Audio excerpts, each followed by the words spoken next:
Kata Nabi, ajaban li amril mu'min. Orang beriman itu kalau benar imannya, maka kehidupan itu mengagumkan. Bila dia mendapatkan kesuksesan, dia iringi dengan kesyukuran. Sehingga sifatnya tetap proporsional. Dia sukses, tapi ada keseimbangan dengan syukur. Sehingga tidak berlebihan menyalurkan kesuksesannya itu. Dan dengan sifat berlebihan itu hanya memberikan beban pada dirinya. Saya pernah sampaikan kan, di kesuksesan itu identik dengan gaya hidup. Rumus gaya di fisika itu kan selalu F1 banding lurus dengan F2. Apa yang didapat itu yang keluar. Tapi orang tidak boleh lupa bahwa F itu selalu berbanding lurus dengan P. Gaya berbanding lurus dengan tekanan, hukum Pascalnya. Semakin banyak gaya, semakin tertekan hidupnya. Itu bandingan nilai kehidupannya. Nah, jadi gaya itu diperkenankan. Karena itu bagian dari energi. W sama dengan F dikalikan S. Hukum energi kan begitu. Jadi hidup nggak mungkin kalau nggak ada energi. Tapi energi yang terbaik itu akan dihasilkan membawa kesuksesan, kebahagiaan ketika ridha Allah tertanam. Saat dia sukses, dia bersyukur sehingga proporsional. Saat dia merasakan duka pun dia nyaman karena punya sabar. Nah, sabar itu mahal. Di Jepang ada banjir, itu bisa minta maafnya luar biasa, tak tahan dia bunuh diri. Di kita banjir bisa berenang. Itu gambaran. Cuma kalau nggak seimbang repot juga. Nah, membangun keseimbangan itu butuh konektivitas yang kuat dengan Allah. Konektivitas itulah yang dalam bahasa agama disebut dengan sholat namanya. Ya. Di pertemuan lalu kita sudah mencakup beberapa bagian dari sholat itu. Tapi saya ingin tekankan sedikit untuk menguatkan. Sholat berasal dari kata wasala atau silatun. Dasarnya kata wasala yang berarti terkoneksi dengan kuat, terhubung dengan erat. Kita pernah dengar istilah silaturahmi kan? Ya kan? Kalau kita kumpul, bahasa kerennya saya mau silaturahmi kan? Tapi goalnya tercapai nggak? Ya, silaturahmi itu kan dari kata silah, terhubung dengan erat, rasa sayang dan perhatian. Sehingga parameternya itu bukan saat datang. Kalau datang kita nyapa wajar karena orangnya ada. Tapi kalau berpisah kita masih ingat, masih peduli, masih mendoakan, masih ngontak, itulah silah namanya. Di setiap keadaan kita masih terkoneksi. Keadaan kita yang terhubung dengan Allah. Sehingga di setiap tempat kita diperhatikan, di pekerjaan kita dibimbing, di rumah tangga kita diiringi. Sehingga semua berjalan mudah dan membahagiakan. Yang melatih kita untuk terkoneksi sehingga nggak putus dengan Allah, itulah yang disebut dengan sholat. Sehingga goal dari sholat itu adalah membangun konektivitas kita dengan Allah yang kuat. Itu yang dimaksud di Quran surah keempat An-Nisa di ayat 103. Fa'idha qadaytumus sholata, maka jika anda telah tuntas mengerjakan sholat, fadhkurullaha. Ukuran keberhasilan sholat anda itu ketika anda merasakan konektivitas dengan Allah mulai nyambung. Qiyaman, jalannya ingat Allah. Sehingga kalau orang jalan, bekerja di apapun, saat dia ingat Allah, dia bisa memfungsikan tubuhnya sehingga tidak mengerjakan apa yang Allah tidak sukai. Gak akan mungkin anda melihat sesuatu yang tidak Allah senangi dalam keadaan yang sama anda ingat Allah. Gak akan mungkin melangkah pada tempat yang salah saat ingat Allah. Dan itu tidak mudah, karena banyak orang keluar masjid pun setelah selesai sholat masih tertukar sendal. Padahal kalau dia ingat Allah, nggak mungkin itu terjadi. Itu pelajaran dasarnya. Wa qu'udan wa ala junubikum, baik itu duduk bahkan sampai berbaring, ada koneksi.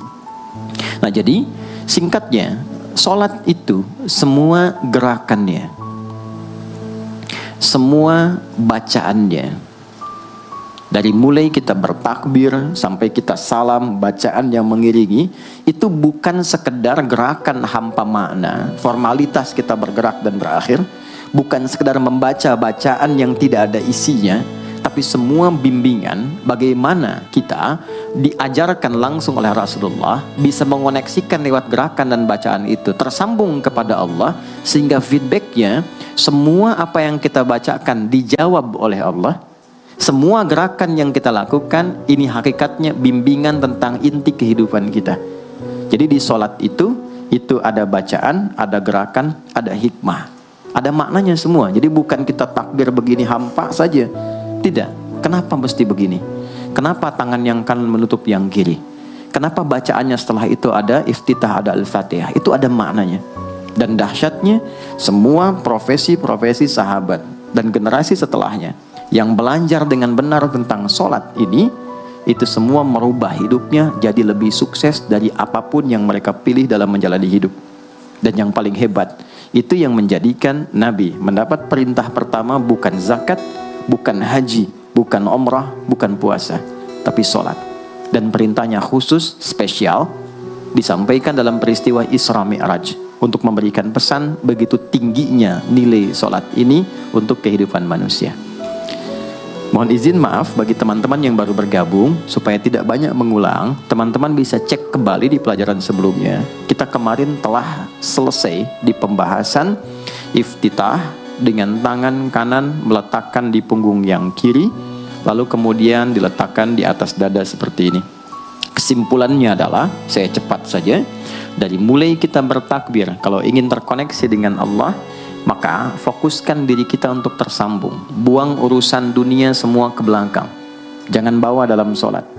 Kalau ingin kita tersambung dengan Allah, tepikan yang lain, hadapkan diri kita, pasrahkan. Hanya Allah yang tinggi, yang agung, yang istimewa. Kalimat agung, tinggi, istimewa itu disebut dengan akbar. Maka kita ucapkan Allahu Akbar. Kita buang semua urusan dunia ke belakang, pasrahkan diri kita, hadirkan sekarang hanya Allah yang agung saja. Itu poinnya.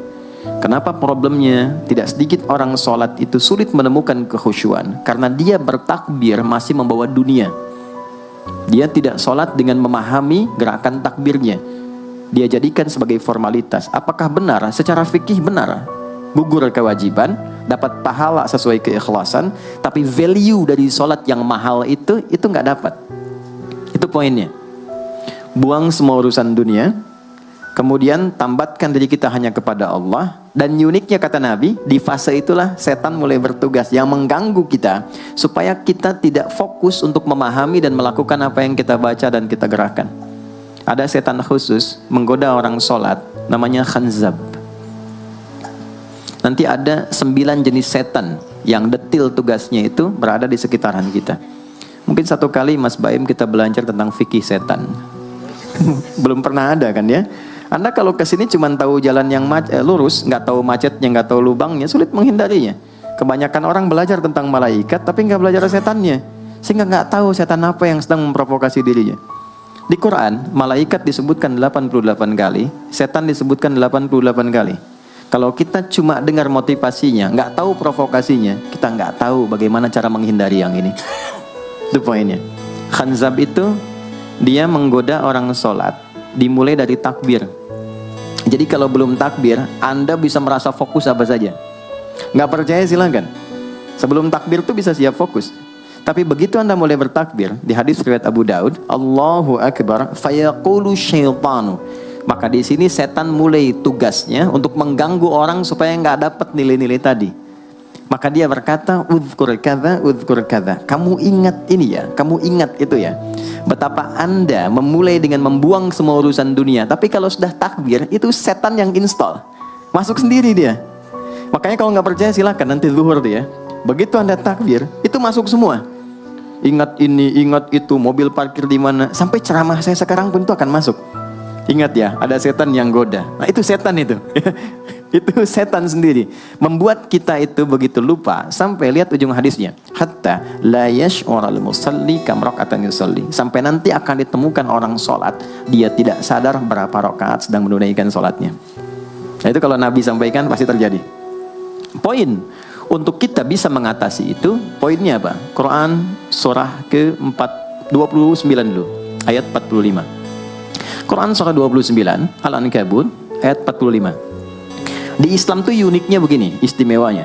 Nggak ada satupun ibadah yang hasil kreasi manusia. Semua terukur.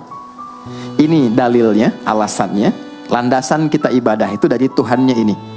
Penjelasan contohnya ini dari Nabi. Pakemnya begini, kodifikasi ilmunya seperti ini, sehingga terjaga sampai kapanpun. Dan tidak ada satupun yang kita kerjakan dalam ibadah kecuali semua punya landasan yang kuat. Dan hebatnya diterangkan, ini caranya, ini bacaannya, ini maksudnya seperti ini hikmahnya. Kenapa Anda begini? Kenapa begitu? Hasilnya apa? Ketika seseorang sedang memulai sholatnya, dari awal dia pengen fokus, tapi ketika dia mulai bertakbir, muncul godaan, maka sebelum sholat ditunaikan, Allah sudah ingatkan, utlu ma uhya ilaika minal kitab. Utlu itu dari kata tilawah, artinya baca, pahami, amalkan apa yang telah dipahami itu. Jadi sejatinya sebelum sholat, kata Allah, kalau ingin menikmati sholatnya, ingin tahu value dari sholat dan dihasilkan seperti orang dulu meraihnya, maka jangan kita terfokus untuk formalitas saja. Yang penting benar bacaan, takbir sampai salam terjaga. Betul, sekali lagi, itu menggugurkan kewajiban, formulasinya selesai, secara fikih tuntas, tapi hikmah sholat yang tadi itu kita nggak dapat. Maka yang terjadi apa? Baca dulu, tilawah, utlu, baca, pelajari dulu sebelum sholat. Kemudian pahami, kenapa takbirnya begini. Kita kemarin sudah belajar. Kenapa tangan kanan menutup yang kiri? Apa maksudnya sampai kita diperintahkan sholat? Bagaimana kemudian saat kita baca Al-Fatihah? Kenapa yang dibaca itu? Apa yang jadi bimbingan dari Al-Fatihah untuk kehidupan kita? Kalau sholatnya seperti itu akan merubah hidup kita. Itu langsung Allah sampaikan demikian. Lalu kerjakan, wa aqimis shalah, tunaikan sholat seperti aku tadi isyaratkan, kata Allah. Inna sholata tanha 'anil fahsya wal munkar. Maka jika engkau menunaikannya seperti itu, sholat akan merubah hidupmu. Itu kata Allah tuh. Minimal mendorong kita berbuat jadi lebih baik. Jadi bukan sekedar menjadikan kita pribadi baik, tapi semua yang kita kerjakan menjadi lebih baik. Itu sholat. Itu yang bisa merubah seorang Jundub bin Junadah yang dikenal dengan Abu Dzar al-Ghifari. Ini teman-teman, kenapa Ghifar itu viral? Ghifar itu adalah desa pembegal. Jadi semua sekampung begal semua. Sekampung. Pimpinannya namanya Jundub bin Junadah. Jundub bin Junadah. Singkatnya masuk Islam. Saat masuk Islam, secara singkat saja, Nabi arahkan, diajarin sholat. Betapa sholat merubah hidup beliau jadi lebih baik. Kembali ke kampungnya, mengajarkan, singkatnya apa? Madinah heboh dengan kedatangan tapak kaki yang ternyata itu orang-orang Ghifar. Sekampung kurang lebih masuk Islam dan berubah jadi orang baik semua. Merubah hidup mereka. Jundub orang sukses, setelah itu jadi ustadz. Ini mungkin yang menginspirasi judul preman jadi ustadz. Ini tadinya pembegal semua. Sekampung sukses, jadi orang baik, aktivitasnya berubah, lebih berkualitas. Untuk memberikan inspirasi ke generasi masa depan bahwa kami dulu pernah begini, dengan sholat kami berubah, kesuksesan kami raih, maka diviralkanlah nama daerahnya, tambahkan al di depannya, ujungnya tutup dengan i, maka dilekatkan nama bekennya, kunyah namanya Abu Dzar al-Ghifari. Al-Ghifari itu untuk memberikan kesan begini, saya ini dari Ghifar, itu kampung jelek, desa tempat pembegal, tapi Islam merubah saya menjadi lebih baik. Sholat mengarahkan saya punya kualitas hidup yang lebih baik. Itu poinnya.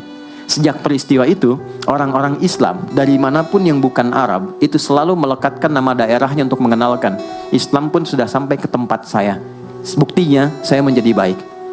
Ada namanya Muhammad, punya bapak namanya Ismail, punya kakek namanya Ibrahim, kakek buyutnya Al-Mughirah, eyang buyutnya Al-Bardizbah, tinggal di kecamatan Ju'fah, kabupatennya Bukhara, provinsinya Khorasan, negaranya Uzbekistan sekarang. Maka karena dari Bukhara, dia kenalkan diri, datang ke daerah Arab, saya dari Bukhara. Rumus yang sama, tambahkan al di depannya, ujungnya i. Maka dia katakan, Ana al-Bukhari. Itulah Imam al-Bukhari. Bukan orang Arab. Kita punya guru besar Syekh Nawawi dari Banten. Ana Nawawi al-Bantani. Ana Ahmad Yasin al-Padangi. Tapi kesan kota itu untuk menunjukkan Islam telah sampai ke tempat saya dan merubah saya menjadi lebih baik. Kang Baim datang ke Mekah umrah, katakan saya Baim Bong al tanah kusiri. Maka kesan yang dibangun itu telah sampai ke tempat saya, merubah saya lebih baik.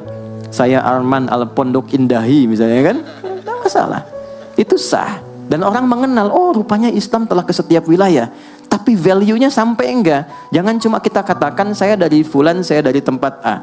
Poinnya adalah, apa yang merubah engkau dari Islam menjadikan kau lebih baik. Jadi kalau ada orang Islam mengaku Muslim, lisannya tidak lebih baik. Maaf sekali, telinganya mendengar tidak yang baik, perilakunya kurang baik, maka dipertanyakan klaim keislamannya.